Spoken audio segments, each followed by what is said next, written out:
اس video کے and پہ ایک اہم اعلان ہے، اس کو پلیز اینڈ تک دیکھیے، سنیے۔ آسٹریلیا میں ایک اسٹڈی ہوئی ہے، ایک ریسرچ ہوئی ہے لیبس میں، ہیومنس پہ، انسانوں پہ اس کی اسٹڈی نہیں کی گئی، لیکن یہ لیب میں اسٹڈی ہوئی ہے، سائنٹسٹ نے کی ہے۔ ان کے نظریے میں اور ان کی ریسرچ میں، مشاہدے میں دیکھنے میں یہ آیا کہ ایسیٹامینوفین یعنی پیراسیٹامول جس کو کہتے ہیں، پیراڈول بھی کہتے ہیں، اور آئیبوپروفین جس کو بروفین کے نام سے یا ایڈول کے نام سے بھی سیل کیا جاتا ہے، یہ جب کسی نسخے میں یا کسی مریض کو دی جاتی ہیں اینٹی بایوٹک کے ساتھ تو اینٹی بایوٹک ریزسٹنس میں اضافہ ہو جاتا ہے۔ اس وقت دنیا کے اندر گلوبلی 1.27 ملین یعنی 12,70,000 لوگ ہر سال ڈیتھ ہو جاتی ہے اینٹی بایوٹک ریزسٹنس سے، اور عالمی صحت کے اداروں کے مطابق یہ ہمارے ٹائم کا، اس وقت کا سب سے بڑا ہیلتھ چیلنج ہے دنیا کے اندر۔ اب انہوں نے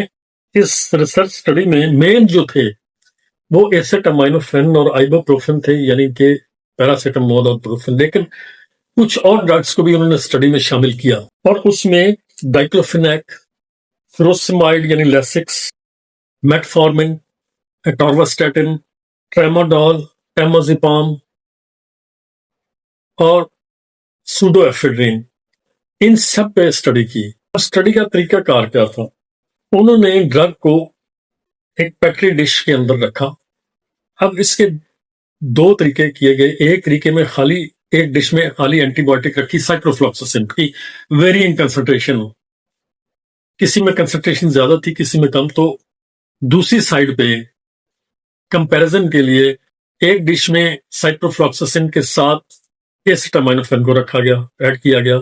ایک میں سائپروفلوکساسن کے ساتھ آئیبوپروفین کو ایڈ کیا گیا، اسی طرح مختلف ادویات کو ایڈ کیا گیا، اور پھر اس کے اندر بیکٹیریا ایڈ کیا گیا، ان سب کے اندر ایکولائی۔ پھر ان ڈشز کو ہیٹ کیا گیا 37 ڈگری سینٹی گریڈ تک، یعنی 98.6 فارنہائٹ تک، باڈی ٹیمپریچر کے مطابق لانے کے لیے، اور کتنی دیر کے لیے کیا گیا؟ 24 گھنٹے کے لیے۔ اس کے بعد جو ریزلٹس دیکھے گئے کہ وہ بیکٹیریا ایکولائی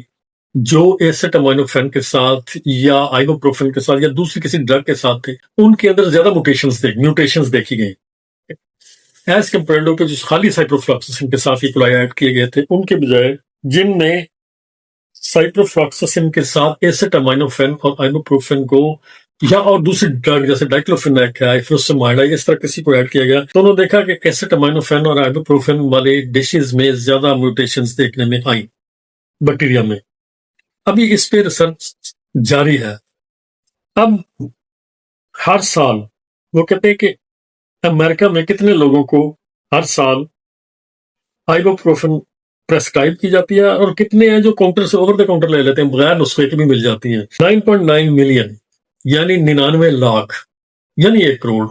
رفلی 1 کروڑ لوگوں کو آئیبوپروفین باقاعدہ نسخہ دیا جاتا ہے، پریسکرائب ڈاکٹرز کرتے ہیں، اور کتنے لوگ ہیں کاؤنٹر سے لے لیتے ہیں، کی تعداد ان میں شامل نہیں ہے۔ ہر سال 52 ملین یعنی کہ 5 کروڑ 20 لاکھ لوگ ہر سال پیراسیٹامول استعمال کرتے ہیں، لیتے ہیں فارمیسی سے۔ امریکہ میں ہر سال antibiotic resistance, C D C کے مطابق اینٹی بایوٹک ریزسٹنس امریکہ میں کتنی ہے؟ 2.8 ملین یعنی 28 لاکھ لوگوں کو اینٹی بایوٹک ریزسٹنس ہر سال، سالانہ، یعنی 28 لاکھ لوگ اینٹی بایوٹک ریزسٹنس کے شکار ہوتے ہیں، اور 35,000 لوگوں کی ہر سال موت ہو جاتی ہے اینٹی بایوٹک ریزسٹنس کی وجہ سے۔ ڈاگ ہیلتھ کنیکٹ پہ آفر ہے کنسلٹیشن کے لیے 1,000 روپیہ، یہ کم کر دی گئی ہے، 3,000 روپے سے کم کر کے 1,000 روپیہ ہے۔